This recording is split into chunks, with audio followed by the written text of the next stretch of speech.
I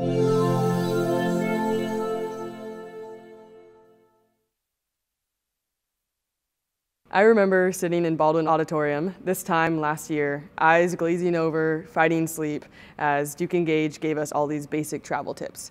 Things like don't drink the water, take your antimalarials exactly as prescribed, travel safely as a woman, call various travel hotlines in case of an emergency, and avoid sketchy street foods and things like salads. But mostly I remember being a little cocky about all of this because at this point I was finishing my third year at Duke and I had just traveled for a semester in Africa already. So I kind of felt like I was an adult and I knew all of this stuff already. So fast forward to my second week at my service site. I'm staying with a really wonderful family in a homestay in rural Madagascar. And I wake up one morning and I take my anti-malarial, I crawl out of my tent, I go to the bathroom, brush my teeth, and sit down at the breakfast table. And it only took that long, maybe 5 minutes, to realize what a stupid and lazy mistake I had made, and in doing so, I had ignored some of the advice that DukeEngage gave us during academy. Because my anti-malarial prescription, which was for doxycycline, pretty specifically said to not take it on an empty stomach, and that's exactly what I had just done. So I was sitting at the breakfast table, stomach churning, looking for exit strategies. Should I excuse myself and go run away to puke away in the bushes or somewhere? Should I puke out the kitchen window because it was open and it was close and I knew I could make it? Would my mom notice? Probably, because she was sitting in the same room cooking breakfast. And I ended up not really having time to make a decision. I ran away from the table with a mouthful of rice and I threw up all over our family's beloved banana tree.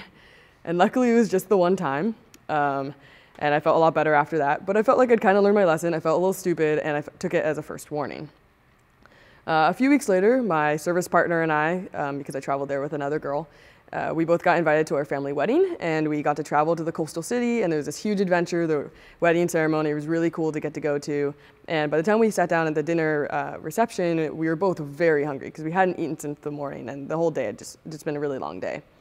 We were both also vegetarians, so we were a little worried that there wasn't going to be a whole lot of options for us in terms of what we were going to be able to eat. And that was kind of okay because we'd been eating rice the whole summer anyways, but when they brought out this whole big plate of vinegar cucumber salad, we were very excited. We were stoked because we had barely had any vegetables all summer either.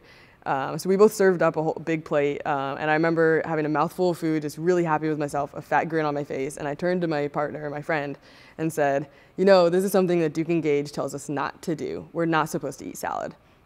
And the reason behind that, by the way, is because there could be this weird bacteria from either the field or from the water it's rinsed with, and that would make you sick. But anyways, my partner kind of laughs and chuckles, and she agrees because she knows that DukeEngage says we're not supposed to do it, but she's going to be okay probably because she's got an ironclad stomach and she's never gotten sick before and other times when she's been abroad. And I'm just kind of dumb and I'm riding on her confidence because I have gotten sick before and I have a kind of history of it. But anyways, we eat the salad, we have a whole bunch of rice just like we expected, we dance with the bride, we dance with other guests, and we get out of the reception before all the family is like too drunk and crazy. So we go back to our hotel rooms. The next morning we wake up at 6 a.m. to watch the sunrise over the Indian Ocean because that's an opportunity you don't get very often. And immediately when I wake up in bed, I know that something's wrong. My stomach is aching and churning and hurting and angry in ways I have never felt before to this day and never, I hope I never have that experience again. And it doesn't take me long to realize that I am paying for that salad the night before. And it was yummy, but it was not worth that kind of pain. And I managed to make it out to the beach. Luckily, our hotel was right on the beach. But I'm bracing myself because I know it's coming, but I don't want to miss out on the sunrise. And almost as if the timing couldn't have been any more perfect, I end up throwing up all over that beach just as the sunrise is hitting its peak colors, the most beautiful sunrise I've ever seen, and I'm hardly enjoying it at all because I'm just having the worst time. And I don't just throw up the one time because that would be too easy. I ended up throwing up every cracker I tried to keep down, the medicine I was trying to take to help with it. I had to call my community partner to let my manager know what was going on so that he could let my homestay family know. I could have or maybe should have called DukeEngage and ISOS, especially if it lasted longer than it did. I ended up kind of suffering through the day in a hotel room. I even threw up at dinner when my manager took me out to make sure I was doing okay, and I definitely was not doing okay. Luckily, by the next morning, it cleared up, and I was feeling much better, and I was able to travel the windy road back to our homestay. But I was feeling pretty humbled and kind of stupid at that point. I've survived the rest of the summer without incident, But you also better believe I didn't try out any more DukeEngage rules because I'd already gotten 2 warnings about my health, and it shouldn't have taken 2 warnings for me to be more serious about my health in a country with very poor health options. I don't know how I would have done if I had been sick for more than a day.